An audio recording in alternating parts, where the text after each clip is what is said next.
당신의 밤에 쉼표가 되는 시간. 저는 남자 사람입니다.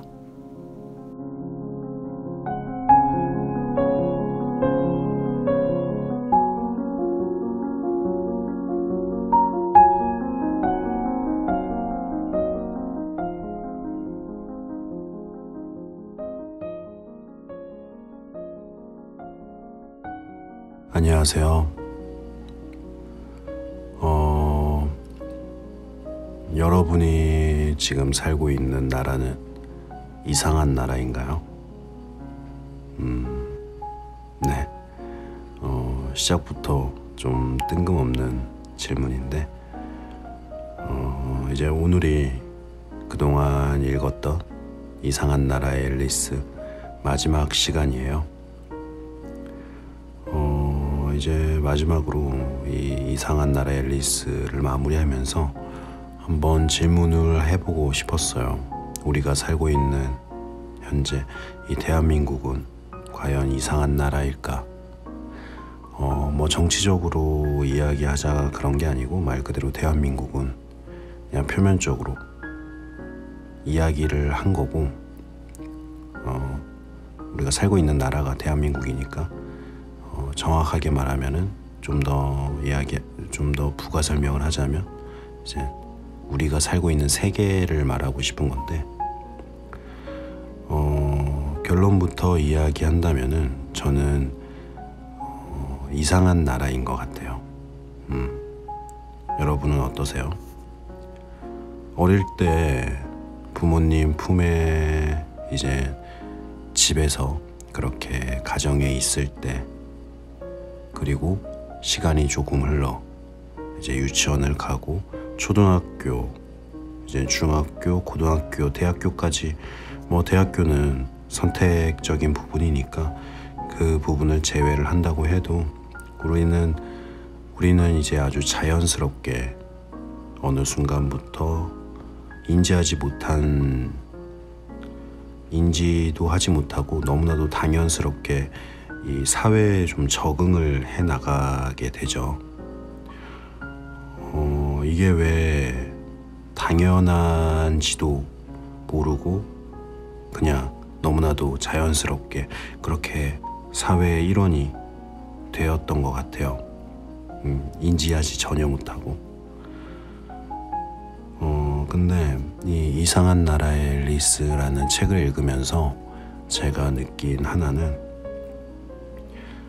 분명히 이 부모님의 품을 처음 떠나던 그때, 뭐 유치원이든 아니면 뭐 어떠한 학원이든 처음 우리가 부모님의 곁을 떠나서 사회를 맞이했을 때, 작은 사회를 맞이했을 때, 뭐 너무나도 자연스러워서 기억을 못하는지 아니면 너무 어려서 기억을 못하는지는 모르겠지만, 분명히 어린 저는 신기하고 어색하고 이상했을 것 같아요. 하지만 뭐 인간이라는 게 적응의 동물이라는 말이 있듯이 점차 적응해 나가고, 그 처음 느꼈던 그 이상한 나라는 어느 순간부터 당연한 나라가 되어버린 건 아닐까,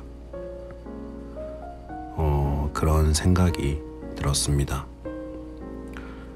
어떻게 여러분이 지금 살고 있는 나라는 당연한 나라가 되었나요? 아니면 아직까지는 이상한 나라일까요?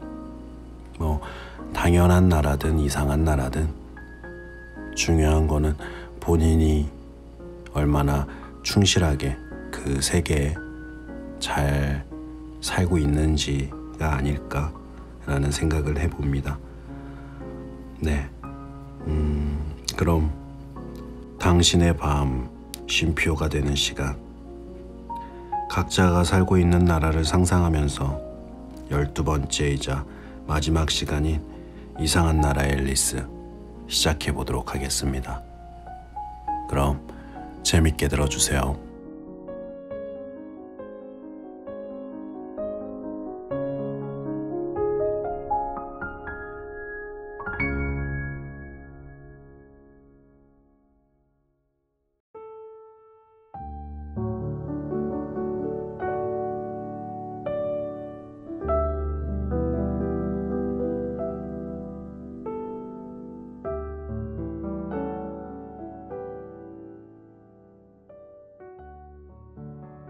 12. 앨리스의 증언. 앨리스는 순간적으로 당황한 나머지 지난 몇 분 사이에 자기가 얼마나 컸는지 까맣게 잊고 여기요 하고 외치며 벌떡 일어났다. 그 바람에 배심원석이 치맛바람에 뒤집혀 버려서 배심원들이 모두 아래 앉아있던 방청객 머리 위로 꼬꾸라진 채 버둥거렸다. 앨리스는 이 모습을 보자 한 주 전에 우연히 엎질은 금붕어 어항이 떠올랐다. 아, 죄송해요. 앨리스는 놀란 목소리로 소리치며 최대한 서둘러 배심원들을 다시 집어 올렸다. 머릿속에 금붕어 어항 사건이 계속 떠올랐기 때문이다. 앨리스는 지금 당장 배심원들을 모아 제자리에 돌려놓지 않으면 그들이 모두 죽는 게 아닐까 하는 막연한 걱정이 들었다. 재판을 계속할 수 없다. 왕이 엄숙하게 말했다. 배심원들이 모두 제자리로 돌아갈 때까지 모두. 왕은 모두라는 말을 더욱 힘주어 반복하면서 앨리스를 노려보았다. 앨리스는 배심원석을 보았다. 너무 서두르는 바람에 자신이 거꾸로 처박은 도마뱀이 보였다. 가여운 작은 도마뱀은 꼼짝달싹 못하고 처량하게 꼬리만 흔들고 있었다. 앨리스는 배심원석을 보았다. 너무 서두르는 바람에 자신이 거꾸로 처박은 도마뱀이 보였다. 가여운 작은 도마뱀은 꼼짝달싹 못하고 처량하게 꼬리만 흔들고 있었다. 앨리스는 즉시 도마뱀을 꺼내어 다시 제대로 앉혔다. 이건 중요하지 않아. 거꾸로 앉아도 재판에는 그다지 상관없는 것 같아. 앨리스는 중얼거렸다. 좀 전에 꼬꾸라진 충격에서 조금씩 회복된 배심원단은 찾아낸 석판과 연필을 건네봤자 도마뱀만 빼고 모두 이 사건을 부지런히 기록하기 시작했다. 도마뱀은 너무나 얼이 빠졌는지 아무것도 못하고 입을 해 벌린 채 앉아서 법정 천장만 쳐다보았다. 이 사건에 관해 뭘 좀 알고 있느냐? 왕이 앨리스에게 물었다. 아무것도 모릅니다. 앨리스가 대답했다. 전혀 모른다고. 왕이 다시 추궁했다. 전혀 모릅니다. 앨리스가 대답했다. 이건 매우 중요한 일이다. 왕이 배심원단 쪽을 향해 말했다. 배심원들이 이 말을 석판에 받아 적으려고 하는데 흰토끼가 끼어들었다. 물론 중요하지 않다는 말씀이죠, 폐하.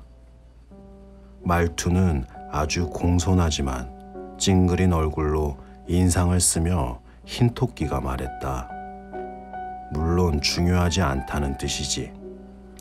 왕은 황급히 이렇게 말했다. 그는 중요한, 중요하지 않은, 중요하지 않은, 중요한 하고 어느 쪽이 더 듣기 좋은지 시험하듯 자꾸만 나지막이 되뇌었다.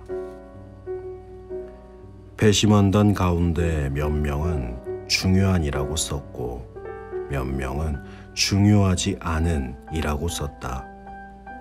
앨리스는 석판을 내려다볼 만큼 가까이 서 있는 바람에 이 글씨들이 잘 보였다.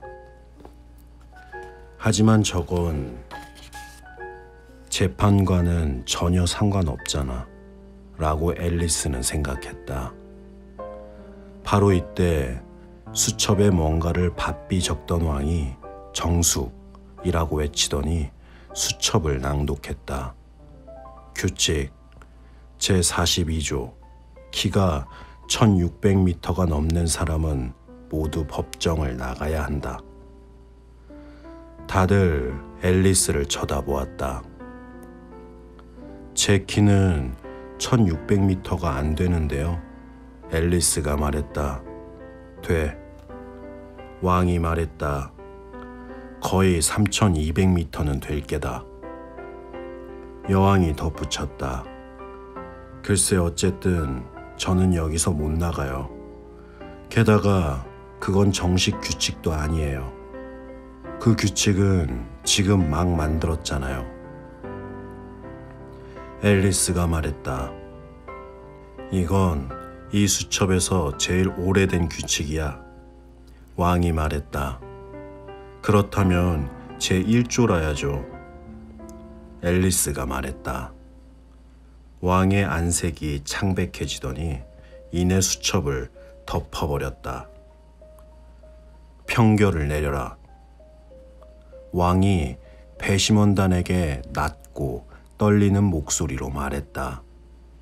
아직 증거가 더 있습니다, 폐하. 지금 막 이 종이 쪽지를 주워왔습니다. 흰토끼가 급히 펄쩍 뛰면서 말했다. 뭐라 쓰여 있느냐? 여왕이 물었다. 아직 펴보지 않았지만 이것은 죄수가 누군가에게 보낸 편지 같습니다. 흰토끼가 말했다. 그렇겠지. 아무한테도 보내지 않은 게 아니라면. 하지만 그런 편지는 흔치 않잖아. 왕이 말했다. 누구한테 보낸 편지입니까? 배심원 한 명이 물었다. 수신인이 없습니다. 겉에는 정말 아무것도 적혀 있지 않습니다. 흰토끼가 이렇게 말하면서 종이를 펴더니 이제 보니 편지가 아니라 시군요 라고 덧붙였다. 죄수의 글씨입니까? 다른 배심원이 물었다. 아니요, 아닙니다. 그게 가장 이상한 점입니다. 흰토끼가 말했다. 배심원단은 모두 어리둥절한 표정을 지었다. 그럼 틀림없이 다른 사람의 글씨를 흉내낸 거야. 왕이 말했다.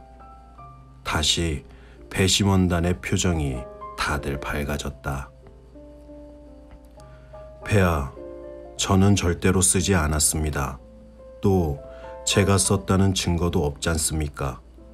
끝에 서명도 없는걸요. 잭이 말했다. 내가 서명하지 않았다면 더 나쁜 일이지. 분명 뭔가 나쁜 짓을 꾸민 거야. 그렇지 않으면 정직한 사람처럼 서명을 했을 텐데. 왕의 이 말에 모두들 박수를 쳤다. 이날 처음으로 왕이 똑똑한 말을 했기 때문이다. 이것으로 그의 유죄가 입증되었군. 그러니 저자의 목을 여왕이 말했다. 그건 아무 증거도 못 돼요. 뭐라고 쓰여 있는지도 모르잖아요. 앨리스가 말했다. 읽어봐라. 왕이 말했다. 폐하, 어디서부터 읽을까요? 흰토끼가 안경을 끼고 물었다. 처음부터 읽기 시작해서 끝이 나오면 멈추어라. 왕이 아주 엄숙하게 말했다. 법정은 물을 끼얹은 듯 고요했다. 흰토끼가 시를 읽기 시작했다. 그들 말로는 내가 그녀에게 가서 내 이야기를 그에게 했다지. 그녀는 내 칭찬을 했지만 수영은 못한다고 말했지. 그는 그들에게 내가 떠나지 않았다고 전했고 우리는 그게 사실이라는 걸 알고 있지. 그래도 그녀가 계속 다그치면 넌 어찌 될까? 나는 그녀에게 한계를 주었고 그들은 그에게 2개를 주었고 넌 우리에게 3개 넘게 주었지. 모든 것은 그의 소유였다가 다 내 몫이 되었지. 전에는 내 것이었지만 말이야. 나나 그녀가 혹여 이 사건에 휘말리게 되면 내가 풀어줄 거라고 그는 믿고 있어. 우리가 풀려난 것처럼. 내 생각에는 내가 그녀가 이렇게 화내기 전에는 그와 우리와 그것 사이를 가로막는 장애물이었지. 그녀가 그들을 제일 좋아한다는 사실을 그가 눈치 못 채게 해. 그건 언제까지나 아무도 몰라야 할 너와 나만의 비밀이니까. 이게 지금까지 들어본 이야기 중에서 가장 중요한 증거 같은데 이제 배심원단은 왕이 2 손을 비비며 말했다. 누구든지 뜻을 알 수 있다면 그분께 6펜스 드리죠. 제가 보기엔 여기에는 아무 뜻도 없어요. 앨리스가 말했다. 앨리스는 지난 몇 분간 아주 커져서 왕의 말을 가로막는 것도 전혀 두렵지 않았다. 배심원단은 모두 석판에 이렇게 적었다. 앨리스는 여기에 아무 뜻도 없는 것 같다고 한다. 하지만 누구도 이 문서를 설명하려 들지 않았다. 거기에 아무 뜻이 없다면 수고를 덜겠구나. 그 뜻을 찾으려고 애쓸 필요가 없으니 말이야. 하지만 잘 모르겠구나. 왕이 말했다. 그러더니 종이에 무릎을 펼친 채 한쪽 눈으로 살피면서 계속 이야기했다. 드디어 무슨 뜻인지 좀 알 것 같은데? 수영은 못한다고 말했지 라는 부분 말이야. 너 수영 못하지? 그렇지. 왕이 하트잭을 돌아보며 덧붙였다. 잭이 슬픈 얼굴로 고개를 저었다. 수영할 수 있을 것 같습니까? 잭이 왕에게 되물었다. 잭은 온통 마분지로 만들어졌기 때문에 당연히 수영을 할 수 없다. 좋아, 그만해두지. 왕은 이렇게 말하고 혼자 실을 읊었다. 우리는 그게 사실이라는 걸 알고 있지. 이건 물론 배심원단의 이야기야. 그래도 그녀가 계속 다그치면 이건 틀림없이 여왕을 뜻하는 거야. 넌 어찌 될까? 정말 어찌 될지 모르겠어. 나는 그녀에게 1개를 주었고 그들은 그에게 2개를 주었고 이건 바로 저놈이 파이를 갖고 한 짓을 말하는 거야. 하지만 다음 줄에 모든 것은 그의 소유였다가 다 내 몫이 되지 라는 말이 나오잖아요. 앨리스가 말했다. 그래, 저기 있잖아. 왕이 탁자에 놓인 파이를 가리키면서 의기양양하게 말했다. 저것보다 분명한 건 없지. 다시, 그녀가 이렇게 화내기 전에는 이라고 되어 있지. 여보, 당신이 화낸 적은 없는 것 같은데? 왕이 여왕에게 물었다. 물론 없지요. 여왕은 벌컥 화를 내면서 도마뱀에게 잉크병을 던졌다. 가엾은 꼬마 빌은 한 손가락으로 석판에 글을 써보다가 아무것도 쓰이지 않자 그만두었다. 하지만 이제 얼굴에 흘러내리는 잉크를 찍어서 잉크가 없어질 때까지 황급히 다시 기록하기 시작했다. 그렇다면 화낸다는 말은 당신에게 들어맞지 않는군. 왕이 웃는 얼굴로 법정을 둘러보며 말했다. 법정에는 정적만이 흘렀다. 왕이 성난 목소리로 말장난이야 라고 덧붙이자 모두가 웃었다. 배심원단은 평결을 내리시오. 이날 20번이나 한 말을 왕이 또 되풀이했다. 아니, 아니야. 먼저 선고부터 하고 평결은 나중이야. 여왕이 말했다. 말도 안 돼. 바보 같은 소리야. 먼저 선고부터 내리다니. 앨리스가 크게 소리쳤다. 잠자코 있지 못해? 여왕은 얼굴이 시뻘개져서 소리쳤다. 싫어요. 앨리스가 대들었다. 저 애의 목을 쳐라. 여왕이 목청을 높여 소리쳤다. 하지만 아무도 움직이지 않았다. 누가 당신을 무서워할 줄 알고? 앨리스가 말했다. 이때 앨리스는 다 자라 이미 원래 키로 돌아와 있었다. 너희는 기껏해야 카드 한 벌이잖아. 그러자 카드가 모두 공중으로 날아오르더니 앨리스의 머리 위로 우수수 떨어졌다. 앨리스는 무섭기도 하고 화도 나서 소리를 지르며 쏟아지는 카드를 손으로 쳐서 떨어뜨리려 했다. 바로 이때 앨리스는 자신이 강둑에서 언니 무릎에 베고 누워있음을 깨달았다. 언니는 나무에서 앨리스의 얼굴 위로 펄럭이며 떨어지는 낙엽을 살며시 치워주고 있었다. 일어나 앨리스야. 웬 잠을 그렇게 자니? 언니가 말했다. 아, 정말 신기한 꿈을 꿨어. 앨리스는 독자 여러분이 지금까지 읽은 이상한 모험 이야기를 기억나는 대로 모조리 언니에게 해주었다. 이야기가 끝나자 언니는 앨리스에게 입을 맞추며 말했다. 정말 이상한 꿈이구나. 하지만 이제 차 마시러 달려가야지. 늦겠다. 앨리스는 벌떡 일어나 집으로 달려갔다.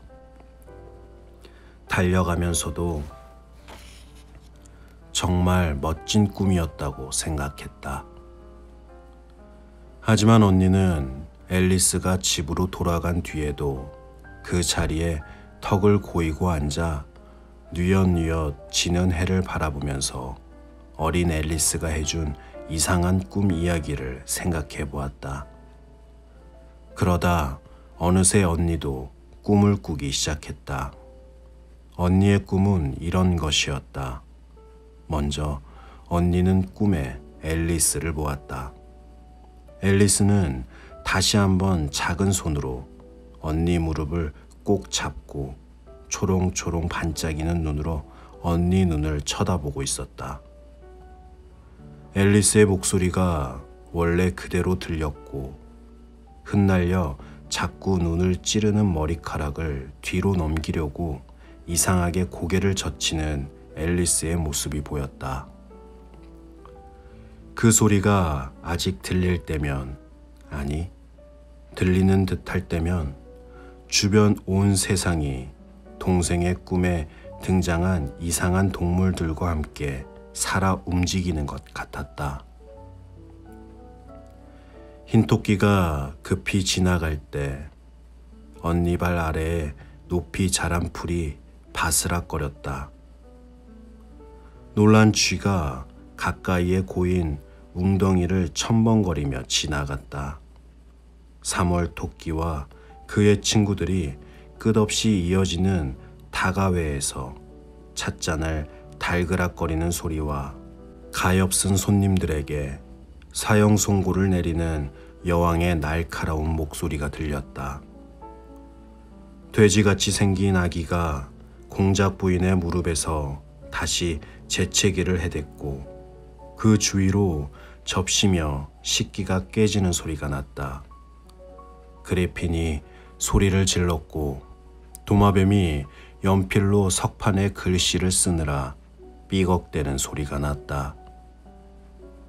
박수를 치다가 제지당해 자루에 갇혀서 숨이 막힌 기니피그들의 소리가 허공을 채우고 저 멀리 불쌍한 가짜 거북의 구슬픈 울음소리가 함께 들려왔다. 그래서 눈을 감고 앉은 앨리스의 언니는 자기도 어쩐지 이상한 나라에 와 있다고 반쯤은 믿고 있었다. 하지만 눈을 뜨면 이 모든 것이 단조로운 현실로 바뀔 거라는 사실을 앨리스의 언니는 알고 있었다. 풀은 그저 바람에 바스락거릴 뿐이고 웅덩이는 흔들리는 갈대 때문에 잔물결이일 것이다. 달그락거리는 소리는 양의 목에 달린 방울소리로 찢어지는 듯한 여왕의 고함 소리는 양치기 목동의 목소리로 바뀔 것이다. 아기의 재채기 소리며 그리핀의 외침과 그 밖에 다른 기묘한 소리는 모두 분주한 농장에서 들리는 온갖 시끄러운 소리로 바뀌고 가짜 거북의 구슬픈 울음소리 대신 저 멀리서 소들의 음매 소리가 들릴 거라는 사실을 앨리스의 언니는 알고 있었다. 마지막으로 언니는 귀여운 어린 동생 앨리스가 자라서 어른이 된 모습을 머릿속에 그려보았다. 앨리스가 나이가 들어도 지금처럼 어린 시절에 순진하고 다정한 마음을 간직할 것인지 생각해 보았다.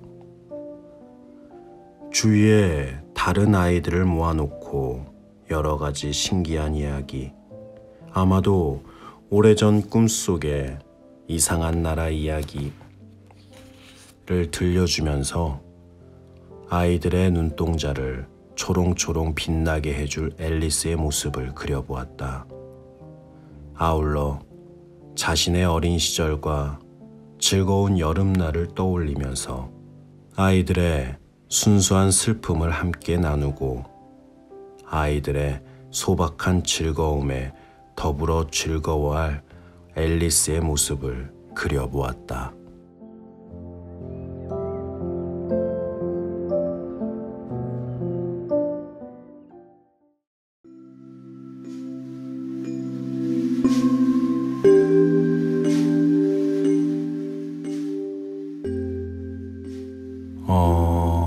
결국에는 모든 것이 이젠 앨리스의 꿈이었고 그 본인의 이젠 주의 그런 모습들이 그 꿈속에서 어떠한 앨리스의 상상으로 인해서 모든 것들이 이젠 재밌는 모험처럼 그렇게 꿈을 꾸게 되었던 것 같아요.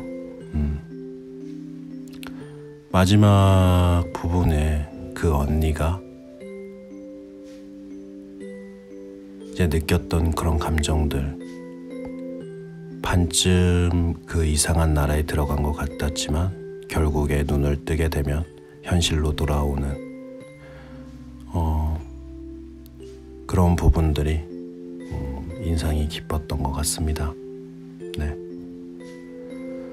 어떻게 이상한 나라의 앨리스 이렇게 마무리가 되었는데 다들 재밌게 들으셨을지 궁금하네요. 또 들으시면서 어떤 걸 느끼셨을지도 궁금하고요. 네, 아무쪼록 쉼표가 될 수 있는 시간이었길 바라봅니다. 네. 이제 다음에는 또 새로운 책을 들고 오기 전에 아마 이제 다음 방송을 올릴 거는 오랜만에 한 5개월 만에 올라가는 것 같아요. 예. 라디오 드라마가 올라갈 거고 제목은 채플린 지팡이를 잃어버리다 라는 희곡인데 또 열심히 준비해서 한번 지금 편집해서 이제 올릴 예정입니다. 재밌게 들어주시고요. 아마 이게